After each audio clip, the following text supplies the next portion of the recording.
자, 관광자원에 의해 13주차 두 번째 동영상을 촬영 시작하려고 합니다. 첫 번째에서는 마지막으로 기본 유형, 전경관, 특징물 경관, 위호 경관, 초점 경관 이런 것들을 설명을 했습니다. 그러면서 관광에서는 이런 경관들을 잘 알아둘 필요가 있다 라고 얘기를 했고요. 그 다음에 기본 유형을 했고요. 그게 부차적인 거, 부수적인 유형입니다. 사실은 이거는 기본 유형 안에 포함되는데 소규모적이고 좀 더 상세하게 설명을 하는 거죠. 첫 번째, 관계경관. 이거는 용어로는 캐노피드 랜드스케이프, 랜드스케이프는 경관이고요. 캐노피라는 말은 여러분이 그 보도, 인도를 다니면서 중간중간에 이렇게 지붕이 뚫어져 있는, 지붕을 씌워놓은 데 있죠.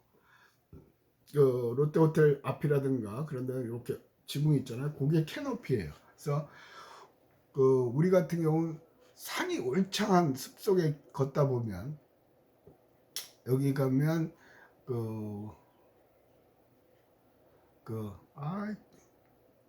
이상하게 이 자원의 이해를 하려고 그러면 용어가 그 지명이라든가 그런 것들이 생각이 잘 안 나요.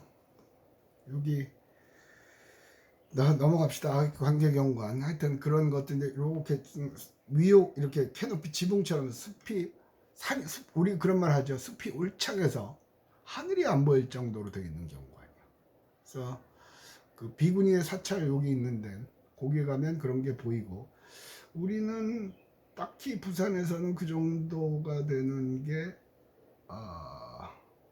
어디가 있을까요? 숲이 울창한 거 딱히 지금은 생각이 안 나요. 안 나면 넘어가지. 세부 경관, 어떤 경관의 세부적인 구성 요소가 되는 것. 세부 경관에 보면 디테일이라고 되어 있죠. 디테일. 그건 설명 안 해도 될 거고요. 지난번에도 설명한데 다양성에 설명한 거거든요. 나무의 수간이죠. 그리고 잎이 쫙 이렇게 있잖아요. 이 수간이 가서 보면 다 달라요. 벚나무 같은 건 옆으로 이렇게 갈라져 있고, 소나무 같은 건 이렇게 이런 식으로 돼 있고, 이렇게 돼 있고 그렇거든요. 그러니까 상세한 게 다르다는 거죠. 또 강가의 돌 같은 거요.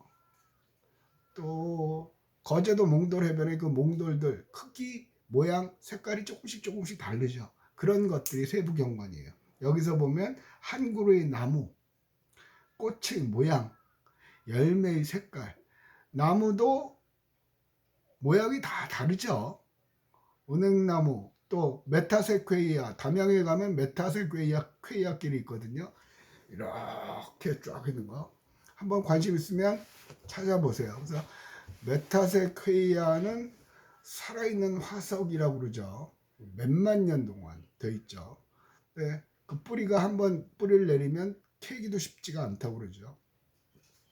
꽃의 모양도 다 다르죠.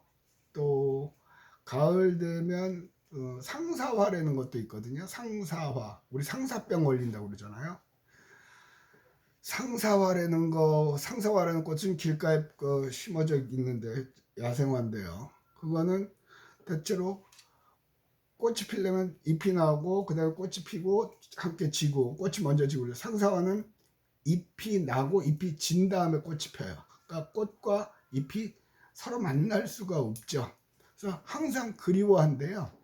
물어봤나 누가? 근데 어쨌든 그래서 꽃 이름이 상사화예요. 또 열매의 색깔, 석류, 귤 색깔이 다 다르죠. 무화과, 과일 생각하면 돼요. 색깔만 다른 게 아니라 모양도 다르죠. 그죠? 그게 디테일드 랜드스케이프예요. 이런 것들도 여러분들이 야외 가시면 관심 있게 보시는 게 좋아요. 교수님 뭐 그런 것까지 제가 뭐 원예학과도 아니고 뭐 생물학과도 아니고, 네, 관광은 굉장히 포괄적이거든요. 깊이 있게 뭐 원예학 꽃의 성질까지 알 필요는 없으나 그것들의 가벼운 특징 같은 것도 알아보면 되죠. 다음에 일시적 경관이요. 이건 에피미럴, 일시적인, 순간적인, 몇 초, 몇 분 또는 며칠 정도의 아주 짧은 시간 동안 계속되는 경관.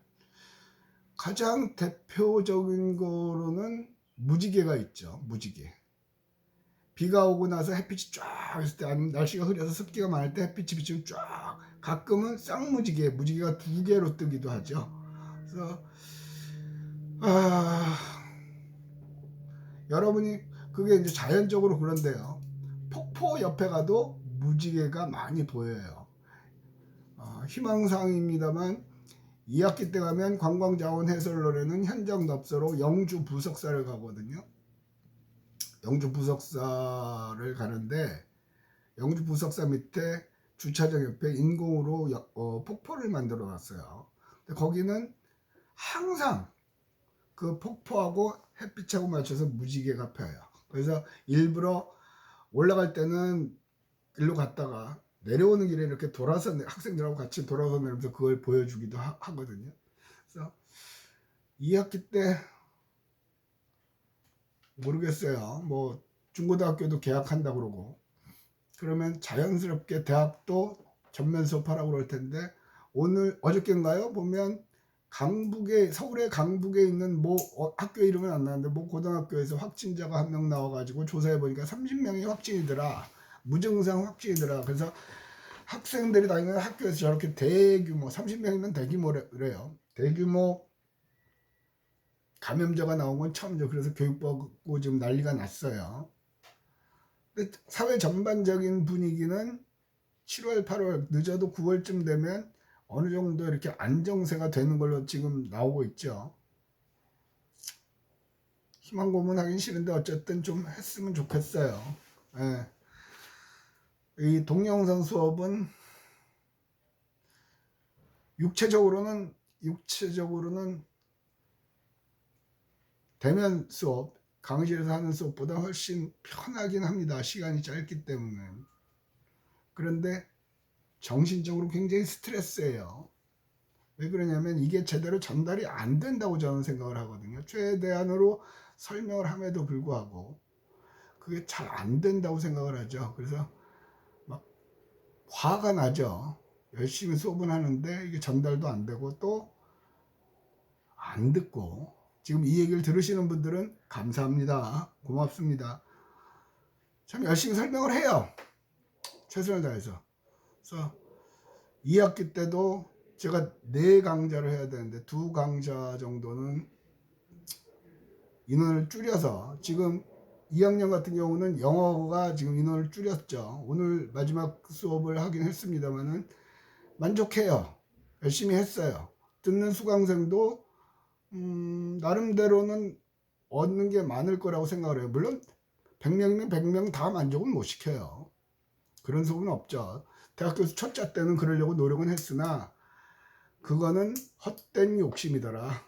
열심히 수업을 하고 따라오시는 분만 가는 거죠. 지금도 보면 뭐 지금 후반부로 갈수록 관광영어 같은 경우는 전자출석을 하는데 출석 미달자도 나와요. 출석 미달은 제가 할 수가 없어요. 그거는 자연스럽게 F 학점이 나갑니다. 출석 미달은요.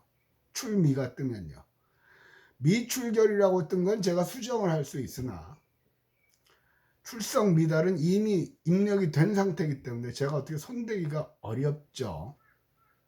그런 분들도 나오고 이 과목은 아직까지 출석부로 확인은 안 했지만 출석 미달이 있으면 제가 어떻게 처리를 할 수가 없어요. 근데 짜증이 나죠. 자, 일시적 경관, 무지개 같은 경우, 또 뒤에서도 또 설명이 나오겠지만 용얼음 같은 게 있죠. 회오리 바람이 일어나는데 육상에서는 그게 회오리 바람인데 해상에서는 그게 회오리 바람처럼 나서 물을 차고 쫙 올라가는 거 있잖아요. 그런 거. 그래서 일반적이지 않은 경관이죠. 일시적인 경관. 또 요즘은 이제 황사고 뭐고 그래서 오염돼서는 하늘이 아주 파랗거나 뭐 뭉게구름이라든가 그런 구름 모양이 이쁘게 있을지요. 제가 초등학교 때인가 중학교 때 그런 것도 배웠거든요. 색탈구름, 뭉게구름, 무슨 구름, 뭐 상충은 하충 그런 거 외웠던 기억이 나요. 맨날 외우라고만 그래가지고. 근데 어쨌든 그런 것조차도 상당히 독특한 경우죠.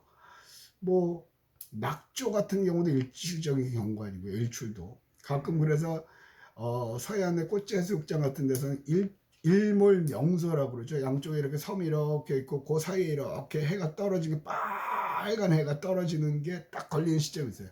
그래서 매번 그 날씨가 맑은 날에는 그 날씨가 흐린 날에는 그게 잘 효과가 안 보이죠. 일몰도 잘 안 보여요. 그러니까 맑은 날에는 그 사진 작가들이 그냥 벌떼처럼 모여서 그 장면을 찍기 위해서 놓여 있죠. 사진을 찍는 것도 취미생활로 괜찮은 것 같아요. 자, 이제는 자연경관의 매력 요인으로 갑니다. 자연경관의 매력 요인. 매력은 무지 설명을 했죠. 매력이 뭐라고요? 끄는 힘. 그러니까 남자친구, 여자친구 왠지 좋은 거예요. 왜? 그 왠지가 뭐예요? 나를 끄는 거죠. 외모에서 끌리는 경우도 있고요. 그 사람의 인간성에 의해서 끌리는 경우도 있고, 목소리에서 끌리는 경우도 있고, 그 사람의 웃는 모습에서 끌리는 경우도 있죠. 아니면 그 사람의 패션이 마음에 드는 경우. 하여튼 이유는 다양해요. 근데 어쨌든 끄는 거죠. 관광은 끌어야 돼요. 사람들을 끌어야 돼요. 매력적이에요. 매력적으로 포장하는 거죠. 그래서 이번 프로젝트에서 과연 그게 끌리느냐 한 번쯤은 생각을 해봐야 돼요. 이번 프로젝트를 하면서 아마 저는 그렇게 생각을 해요. 많은 것들을 배웠을 거라고 생각을 해요. 적극적으로 참여를 하셨다고 그러면. 그죠? 그리고 조언 평가하면서 이제 어떻게 평가를 해야 될까 걱정도 많을 학생들 몇 명 질문하러 왔는데 원칙적으로 그렇게 하는 겁니다. 조언 평가를 하는 겁니까? 미리 설명을 했고. 그래서 그 의도는 뭐냐면 어차피 여러분은 사회에 나가서 혼자 하는 게 아니죠. 조직 속에서 일을 해야 돼요. 내가 일을 아무리 열심히 해도 상대방이 알아주지 않으면 가치가 없죠. 의미가 퇴색이 되죠. 그건 바보짓이에요. 옛날에는 겸손하고 뭐 중용의 미덕이고 그랬거든요. 요새는 아니에요. 티를 내야 된다고. 근데 또 너무 티를 내면 거부감을 갖죠. 그럼 어쩌란 말이에요? 그 중간선을 찾아내야 되는 거예요. 제 프로젝트에는 매번 그렇게 좋은 평가가 있습니다. 아마 이때 노골적으로 얘기를 합시다. 여러분들 조언 중에는 뭐 다 표면적으로는 다 잘했다고 생각을 하겠지만 가만히 생각해보면 그냥 아무 아이디어도 없이 그냥 열심히 그냥 회의에만 참석하신 분들도 있죠. 그런 분들은 별로 가능성이 없어요. 저는 어쨌든 자 매력. 자 아마 여기 다시 설명이 나올 겁니다. 110페이지 관광 매력. 매력의 개념은 한글 사전에는 한글 사람의 마음을 사로잡아 정신을 끌리게 하는 힘. 아까 설명을 했죠. 뭔지 모르지만 끌리게 해요. 그게 매력적인 거예요. 그죠? 또 영어 사전에서는 인간의 욕구, 취미를 자극하면 끌거나 끌려고 하는 힘이죠. 취미 생활도 매력적이지 않으면 할 수가 없죠. 아까 좀 전에 사진 촬영하려고 서해안 꽃제 해수욕장 간다고 그랬잖아요. 그 시간 맞춰서 갖고 대부분 또 좋은 자리 차지하려고 대낮부터 와서 자리 잡고 카메라 이 삼각대 내려놓고 기다리고 있단 말이에요. 자기의 시간, 돈 그걸 드리는 거예요. 그거 찍는다고 해서 돈 벌리는 건 아니죠. 물론 사진 찍어서 팔면 벌릴 수도 있으나 돈 벌기 위해서 가는 게 아니에요. 그런데도 가죠. 왜? 매력이란 말이에요. 그걸 찍고 나면 그 사진을 봤을 때 기분이 너무 좋아지고 뿌듯하고 그 사진을 촬영하러 가면서 설레는 마음. 오늘은 어떤 작품을 건질 수 있을까? 가면서 오늘은 약간 왼쪽으로 가서 찍어볼까? 오른쪽으로 가서 찍어볼까? 그게 우리 뇌의 카타르시스죠. 정화작용을 할 거예요. 그러면서 엔돌핀, 도파민이 나오는 거죠. 기분 좋게 해주는 거예요. 그러니까 매력이라는 건 기분 좋은 거죠. 그죠?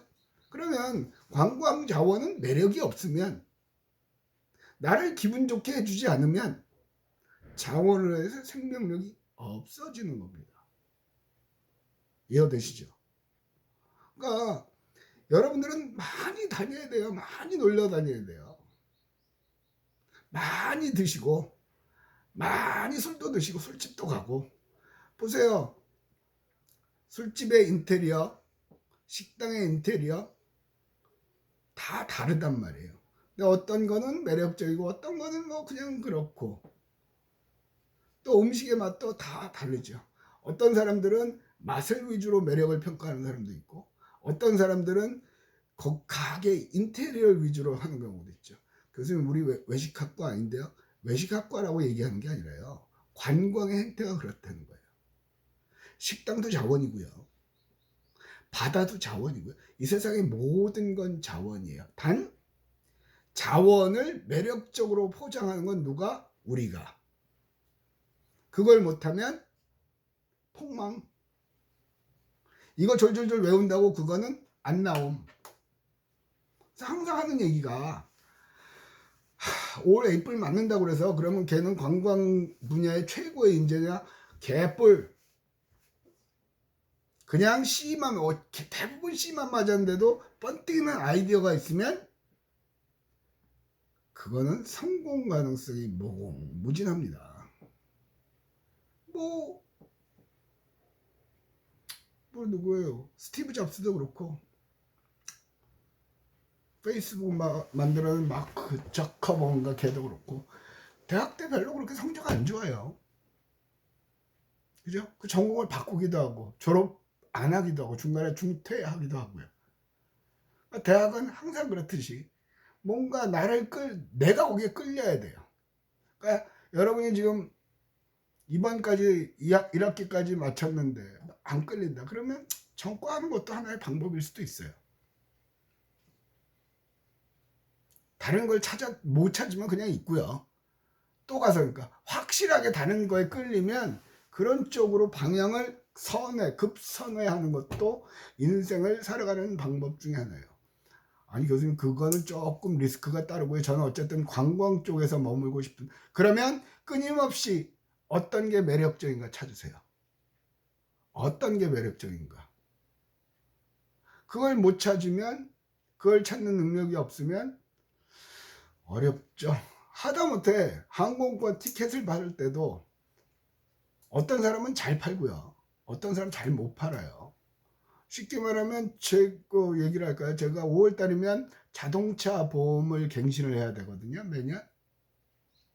근데 이번에 저한테 전화하신 분은 굉장히 매력적, 만나본 적도 없어요. 근데 그 말투나 이렇게 일 처리하는 과정에서 굉장히 그 고객을 배려하더라고요. 나를 편안하게 해주는 매력이요. 그래서 제가 얘기한 게, 내년에도 전화를 하십시오. 지금 저하고 상담하시는 당신과 함께 내년도 갱신. 그 사람은 그게 실적이니까요. 그게 능력이에요. 그게 능력이란 말이에요. 근데 뚱 하고 앉아서 아유 시간이 왜 안 가나, 수업은 뭐려나, 그러고 앉아있으면 그만합시다. 그 얘기는 그만하고, 자 분류를 봅시다. 그 다음 어쨌든 매력이라는 게 중요한 거지. 분류는 보면 장소적 매력, 행사적 매력. 장소 자체가 매력적인 경우도 있죠. 예를 들면 설악산, 지리산, 뭐 여기선 교재에서는 그렇게 했어요. 풍부한 자연 경관, 그죠? 설악산, 지리산, 부산, 대체로. 그런데 매력이라는 게요, 자기가 익숙한 데는 매력을 잘 못 느끼죠. 쉽게 말하면 여러분 방 매력적이에요? 자기 방이 매력적이라고 느끼는 사람은 거의 없을 거예요. 왜? 너무 익숙하기 때문에 뭐 색다른 게 없거든요. 그렇듯이 부산에 거주지를 두신 분들은, 부산에서 태어나고 부산에서 자라신 분들은 바다에 그닥 매력을 못 느껴요. 마치 서울에서 자란 내가 남산, 그거 왜 놀러 가는데? 난 그렇게 생각을 했다니까요. 그러니까 그 일상적인 건 매력을 못 느껴요. 여러분들은 그렇잖아요. 조금 자꾸 카페, 음식점 그걸 갖고 설명할 수밖에 없는 이유가 여러분들이 다녀본 데가 없기 때문에. 그래서 어저께인가요? 그저께인가요? 한 교수님하고 점심을 먹으면서 그런 얘기를 많이 했고, 도대체 답사를 갔다 온지를 않으니까 설명을 해도 참 못 알아듣고 미치겠다고 그런 얘기를 해요. 그래서 근데 어쨌든 장소적 매력, 설악산, 지리산, 부산에선 또 장소적 매력이라고 그래서 꼭 자연, 잠깐만요, 재채기.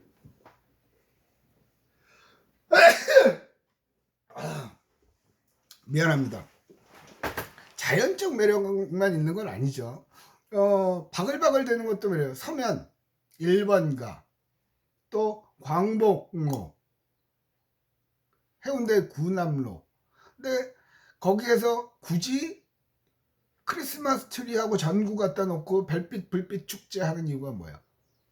똑같은 길인데 포장을 하는 겁니다. 광복로의 트리 축제, 잠깐만요.